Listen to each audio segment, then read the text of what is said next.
11 years ago, your sister... 14 years ago. Mm-hmm.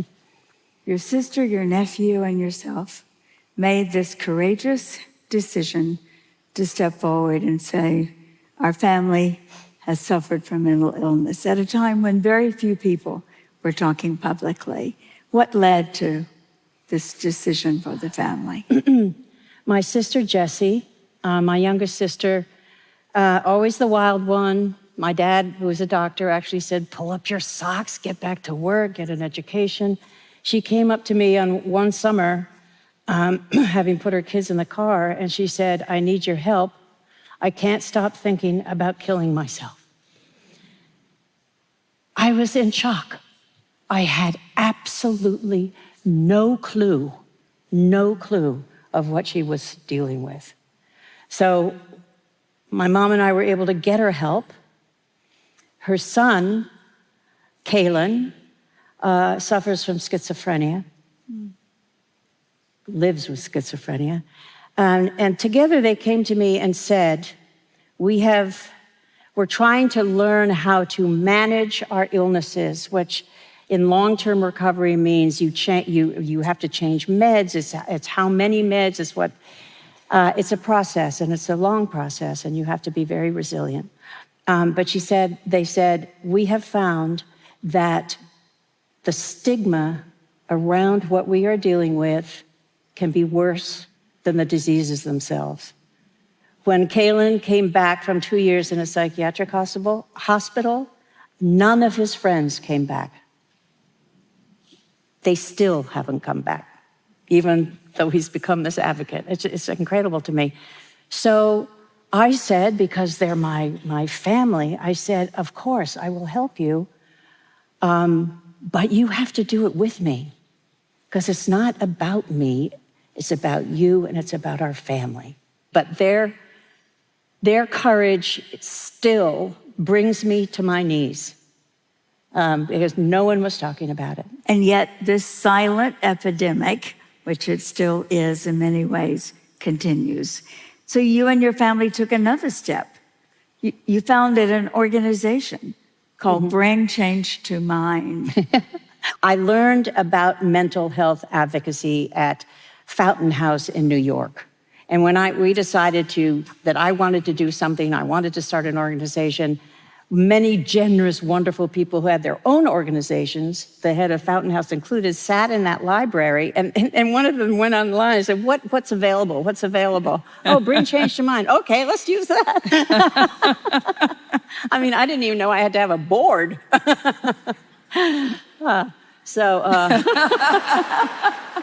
I think many people recognize that moment. Yeah, right. And that was, oh my gosh, that was a huge adventure. And I thought that my main contribution would be making PSAs and things like that. We have evolved. We now have established it's 540 clubhouses in 43 states.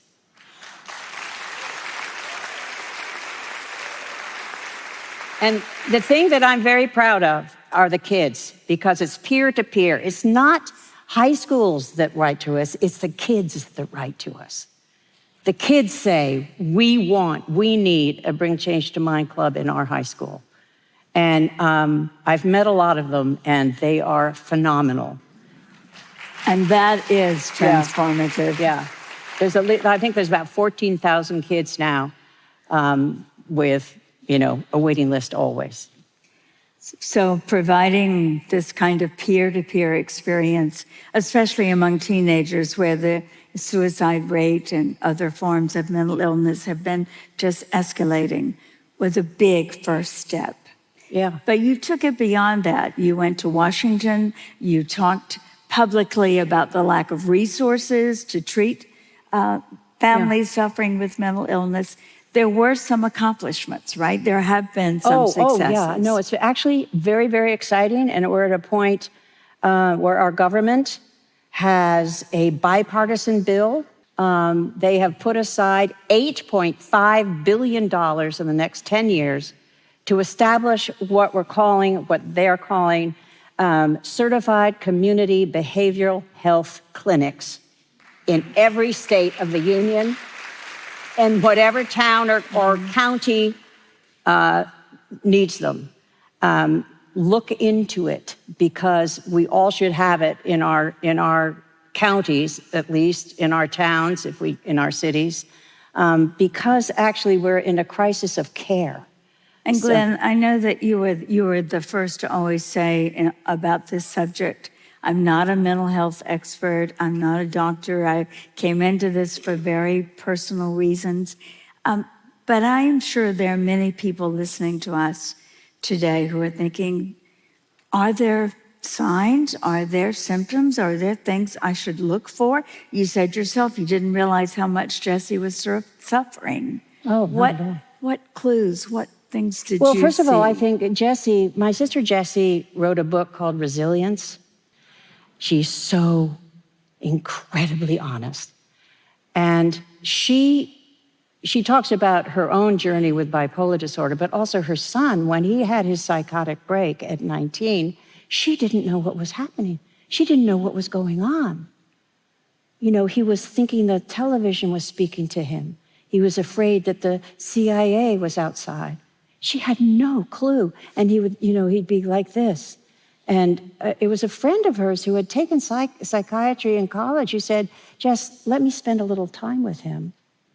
And she said, I think he has schizophrenia. And it was because of that friend. I mean, Jessie would, of course, if that friend hadn't stepped up, I'm sure, found some answers to his behavior. Yeah. But that's actually, I think people hopefully are learning about that kind of thing.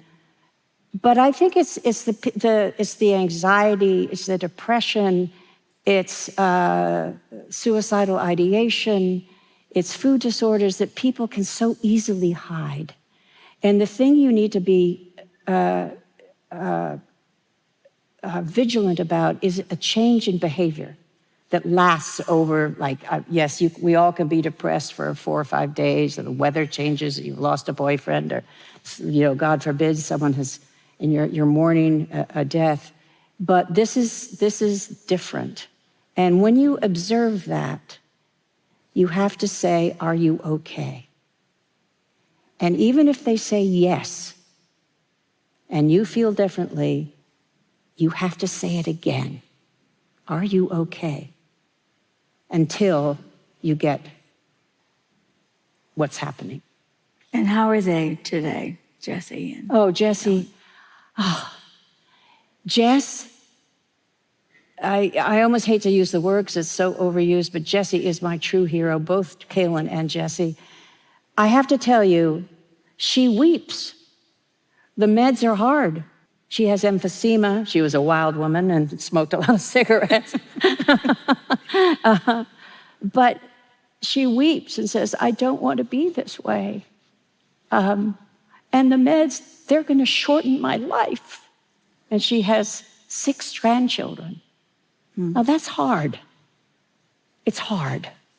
And sometimes I say, which she said to me once, I guess I'm the family, black sheep? No, I guess it's not the experimental lamb. I forget the word. Anyway, why out of all of us was it her? Why was it Kaylin? We've learned so much. But so I live across the yard from my sister. When I'm home, I'm over there all the time. Pippi, my dog, kind of has a thing going on with one of her little dogs. He won't admit it, but it's obvious. And I try to get her out of the chair. Let's go for a drive. Do you want to go walk around the block? Let's get our other sister. And, it's just try to get, movement and light. And so it's a constant thing. Now, Kaylin is a beautiful man. He's married. He's been married for, I think, 10, 11 years. And he's a painter. And Early on, after he came out of the hospital and he was brave enough to go to a local art class, he decided that he should tell the teacher that he was living with schizophrenia. So he got up his courage and he said, "Sir, I just want you to know that I'm living with schizophrenia." And the teacher said, "Don't come back." No. He is a fabulous painter. Yeah. These stories, they do remind us of how big that stigma is still as one of the biggest barriers to people getting the help. And Glenn, there's just such gratitude that we all feel for the courage that you had I know, but you fought for your sister and for your nephew and for all. Yeah, now we've got to suffering. scale it out. We have to scale out these community healthcare systems. It's a crisis of care. You know, the treatments are there and they work and people can recover, but you can't just treat people when they have a break and you give them a couple of meds.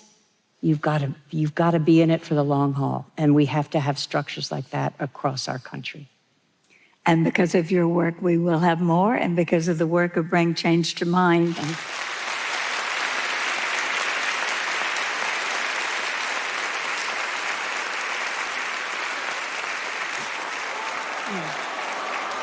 Here you are! Here you are! This is Mr. Pip, everyone. Pippi! I think this is your mental illness companion. It is. Do you have anything to say? You want to speak? What? Good Oh, job! Thank you, everyone. Thank you.